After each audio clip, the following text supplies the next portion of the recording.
Organização comunista e a disciplina. A importante discussão atualmente em andamento dentro do Partido Comunista Russo põe em evidência os problemas relativos à vida interna dos partidos revolucionários. Eles também surgem nas polêmicas dos comunistas contra outros movimentos que buscam apelar ao proletariado e nos debates internos, e sempre que surgem divergências ou crises particulares dentro da nossa Organização Comunista Internacional. No entanto, como costuma ser o caso, é errado colocar a questão apresentando uma contra a outra duas posições supostamente contrastantes, dependência mecânica do centro versus democracia majoritária. A questão deveria, ao contrário, ser abordada com um método dialético e histórico. Um princípio, seja centralista ou democrático, a ser usado como ponto de referência fundamental de onde partir compulsoriamente, a fim de resolver o problema, seria um contrassenso para nós marxistas. Em uma das edições do Rasenha Comunista, publicamos um artigo sobre o princípio democrático, levando em consideração a sua aplicação tanto no Estado quanto nas organizações políticas e sindicais, e demonstrando que para nós tal princípio não tem sustento algum.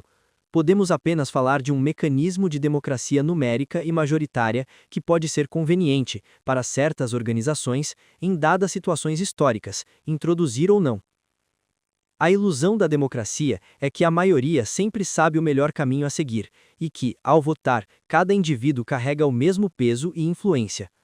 Uma crítica a essa ideia está implícita no pensamento marxista, e essa crítica não apenas rejeita o monumental embuste do parlamentarismo burguês, mas também se aplica ao princípio da maioria sendo utilizado dentro do Estado revolucionário, das organizações econômicas da classe trabalhadora e até mesmo do nosso partido, com exceção das situações em que não existam escolhas organizacionais alternativas.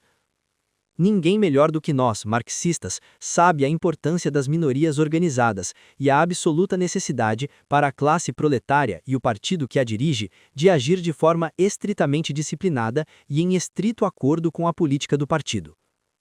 Mas se assim nos libertamos de qualquer preconceito igualitário e democrático, isso ainda não deveria nos levar a basear nossa ação em um preconceito novo ou diferente, que é a negação formal e metafísica do primeiro.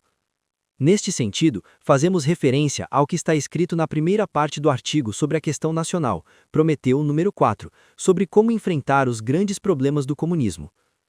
A expressão usada nos textos da Internacional, centralismo democrático, indica suficientemente que a prática e as regras dos partidos comunistas estão de alguma forma a meio caminho entre o centralismo absoluto e a democracia absoluta.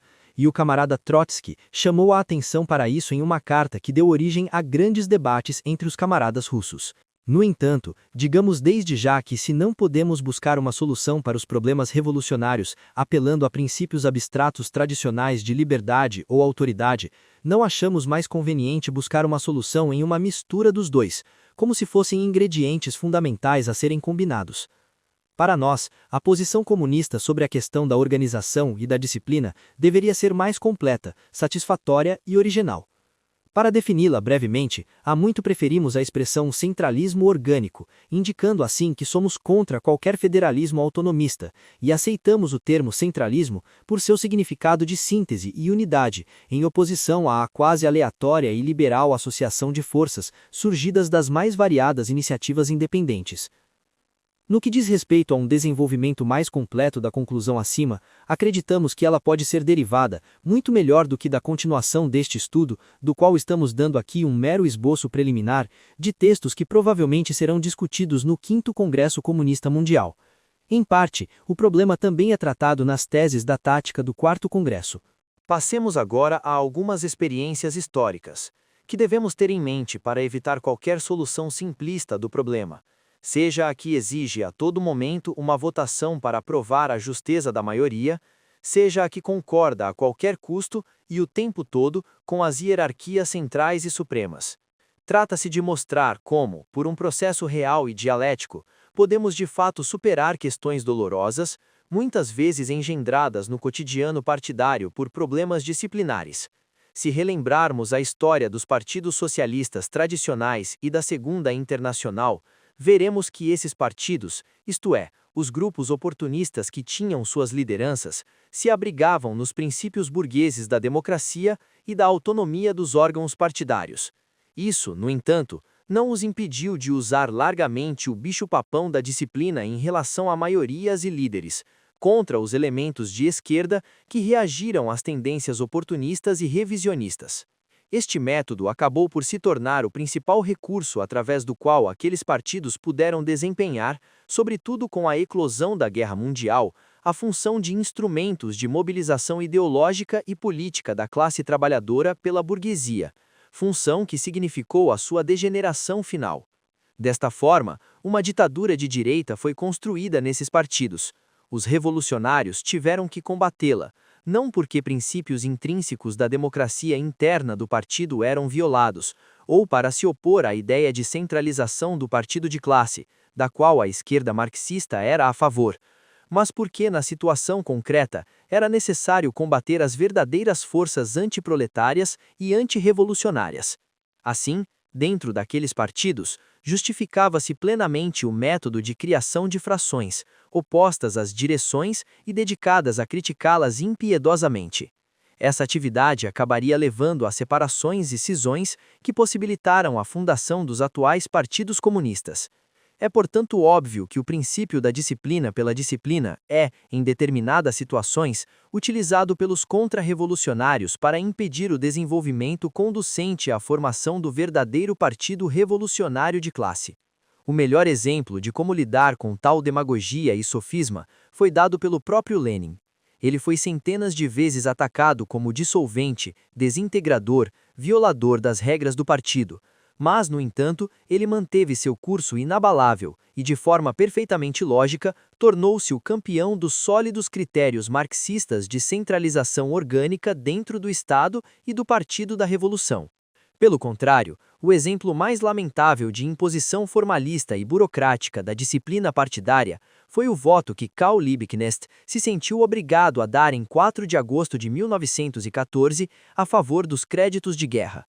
Parece, pois, certo que em determinados momentos e em determinadas situações, cuja probabilidade de ocorrência e reprodução teremos de examinar melhor oportunamente, a direção revolucionária é marcada por uma quebra de disciplina e pela centralização hierárquica de uma organização pré-existente. A situação não é diferente dentro dos sindicatos, muitos dos quais ainda são dirigidos por grupos contra-revolucionários. Novamente, neste caso, os dirigentes são tocados pela democracia e pela liberdade burguesa, e ficam do lado daqueles que rejeitam com repugnância as teses comunistas sobre a violência e a ditadura revolucionária. No entanto, os comunistas que lutam dentro de tais organismos devem denunciar continuamente os procedimentos ditatoriais desses mandarins burocráticos. E a melhor maneira de destroná-los é exigir nas assembleias e votações o respeito aos procedimentos democráticos. Isso não significa, porém, que devamos desenvolver um culto dogmático à democracia estatutária, pois não descartamos de forma alguma a possibilidade, em certas circunstâncias, de tomar a liderança desses organismos por meio de um ataque surpresa.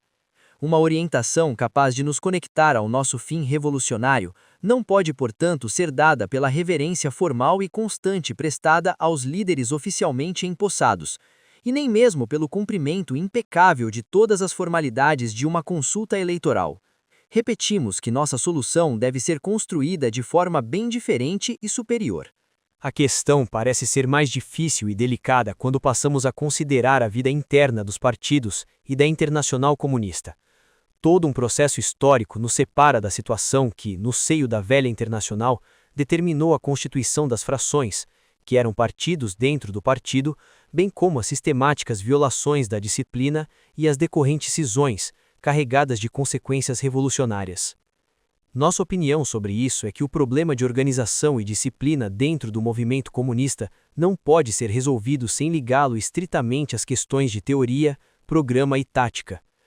Poderíamos nos propor a tarefa de desenhar o modelo ideal de um partido revolucionário, como objetivo final que esperamos alcançar, e tentar elaborar a estrutura interna e as regras de tal partido. Chegaríamos facilmente à conclusão de que em tal partido não serão permitidas nem lutas fracionárias, nem desacordos de organismos periféricos com as direções do órgão central. No entanto, nada teríamos resolvido se aplicássemos essas conclusões, como são, ao nosso partido e à Internacional, não certamente porque tal aplicação integral não seria altamente desejável para todos nós, mas porque na vida real não estamos nem perto de tal retrato.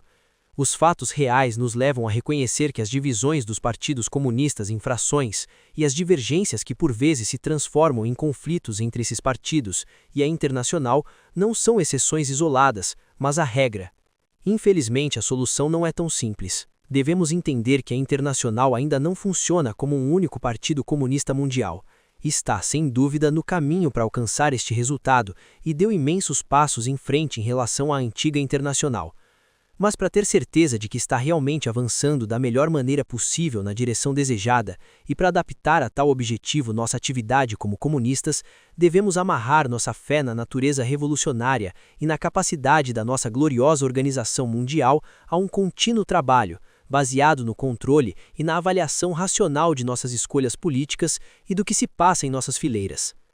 Considerar uma disciplina total e perfeita como derivaria de um consenso universal também no que diz respeito à avaliação crítica de todos os problemas do movimento, não apenas como resultado, mas como meio infalível de resolver os problemas simplesmente dizendo: a Internacional é o Partido Comunista Mundial, e o que quer que os seus órgãos centrais emitam deve ser seguido fielmente. Tudo isso é sofisticamente virar o problema de cabeça para baixo. Devemos lembrar, para iniciar nossa análise da questão, que os partidos comunistas são organizações às quais se adere voluntariamente. Este fato é inerente à natureza histórica dos partidos, mais do que o reconhecimento de qualquer princípio ou modelo. Na verdade, não podemos obrigar ninguém a tirar o cartão do partido, não podemos enlistar comunistas, não podemos impor sanções a quem não cumpre a disciplina interna. Todo membro é livre para nos deixar quando quiser. Não queremos dizer agora se esta situação é desejável ou não. É assim, e não há como mudar. Segue-se, portanto, que não podemos adotar a fórmula, sem dúvida cheia de vantagens, da absoluta obediência às ordens do alto. As ordens vindas das hierarquias centrais não são o ponto de partida, mas sim o resultado do funcionamento do movimento, considerado como uma comunidade. Isso não deve ser entendido de uma forma tolamente democrática ou legalista, mas em seu sentido realista e histórico. Ao dizer isso, não estamos advogando um direito para a massa de comunistas de elaborar a política que os dirigentes devem seguir. Apenas reconhecemos que é nesses termos que se dá a formação de um partido de classe, e com base nisso, teremos que abordar o estudo da questão. As conclusões esquemáticas a que chegamos estão assim esboçadas. Não há disciplina automática que assegure o cumprimento das ordens e provisões do alto, quaisquer que sejam. Há uma série de ordens e provisões, chegando às origens reais do movimento, capazes de garantir o máximo de disciplina, isto é, ação unitária de todo o organismo. E há um conjunto de outras provisões que, embora partindo do centro, podem comprometer a disciplina e a solidez organizativa. Trata-se, portanto, de delimitar a tarefa dos órgãos dirigentes. Quem deve fazer isso? Todo partido, toda organização o fará. Não no sentido banal e legalista de direito a ser consultado sobre o mandato a dar aos dirigentes eleitos e sobre os limites que deve ter, mas no sentido dialético que consiste em tradição, preparação, continuidade real do movimento no que diz respeito ao pensamento e à ação. Precisamente porque somos antidemocráticos, acreditamos que nesta matéria uma minoria pode ter pontos de vista que correspondam mais aos interesses do processo revolucionário do que os da maioria. Certamente, isso só acontece excepcionalmente, e a ocorrência de tais transtornos disciplinares, como aconteceu na antiga Internacional, e esperamos que não ocorra em nossas fileiras, indica uma situação gravíssima. Mas mesmo sem chegar a este extremo, podem ocorrer outras situações menos contundentes e críticas quando é útil e até essencial que os grupos exijam ao centro dirigente esclarecimento sobre suas políticas. Esta é, em suma, a base para o estudo da questão, que deve ser enfrentada levando em conta a verdadeira natureza histórica do partido de classe, um organismo com tendência a expressar a unificação de todas as lutas proletárias individuais que surgem no terreno social em direção a um objetivo central e comum, um organismo caracterizado por adesões voluntárias. Resumimos assim nossa tese, acreditando ser fiel à dialética marxista. A ação que o partido realiza e as táticas que adota, ou seja, o modo como o partido se comporta em relação ao exterior, tem, por sua vez, consequências para sua organização e sua estrutura interna. Pretender, em nome de uma disciplina invariável, manter o partido disponível para qualquer ação, tática ou manobra estratégica, ou seja, sem limites e fronteiras previamente determinadas e conhecidas por todos os militantes da organização, compromete-o fatalmente. A unidade máxima desejável e solidez disciplinar só podem ser efetivamente alcançadas enfrentando o problema nesta plataforma, e não alegando que se resolve preconceituosamente por uma simples regra de obediência mecânica.